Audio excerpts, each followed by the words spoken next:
സാമ്പത്തികമായി പിന്നോക്കം നിൽക്കുന്ന കുടുംബങ്ങളിലെ മക്കൾക്ക് വിദ്യാഭ്യാസ പദ്ധതി പ്രഖ്യാപിച്ച് ഖത്തർ. സൗജന്യമായോ നിരക്കിളവിലോ നടപ്പാക്കുന്ന പദ്ധതിയിലേക്ക് പ്രവാസികൾക്കും അപേക്ഷിക്കാം.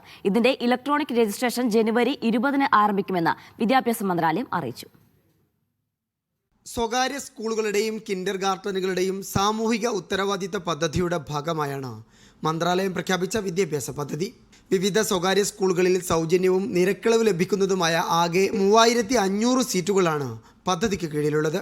സ്കൂൾ വിദ്യാഭ്യാസം പൂർത്തിയാക്കി ഗ്രാജുവേഷൻ കഴിയുന്നതുവരെ ഈ ആനുകൂല്യം വിദ്യാർത്ഥികൾക്ക് ലഭിക്കും. പൂർണ്ണമായും സൗജന്യമായ സീറ്റുകൾ, നിരക്കിളവ് ലഭിക്കുന്ന സീറ്റുകൾ, ഭിന്നശേഷി സൗജന്യ സീറ്റുകൾ, ഖത്തറി വിദ്യാർത്ഥികൾക്കായുള്ള എഡ്യൂക്കേഷൻ വൗച്ചർ സീറ്റുകൾ എന്നിങ്ങനെ വിവിധ വിഭാഗങ്ങളിലായി അർഹരായ വിദ്യാർത്ഥികൾക്ക് രജിസ്റ്റർ ചെയ്യാം. തെരഞ്ഞെടുത്ത സ്കൂളുകളിൽ സൗജന്യ ഈവനിംഗ് പ്രോഗ്രാമുകളും ലഭ്യമാണ്. പ്രവാസികൾക്കടക്കം എല്ലാ രാജ്യക്കാർക്കും സീറ്റിനായി അപേക്ഷിക്കാം. സൗജന്യ സീറ്റിന് അപേക്ഷിക്കുന്ന കുടുംബത്തിന്റെ പ്രതിമാസ വരുമാനം 10,000 ഖത്തർ റിയാലിൽ കൂടരുത്.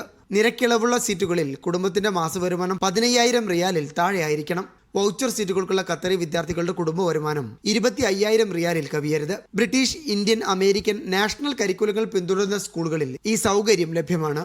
മന്ത്രാലയത്തിന്റെ ഔദ്യോഗിക വെബ്സൈറ്റ് വഴിയാണ് അപേക്ഷ സമർപ്പിക്കേണ്ടത്. Media 1, Doha.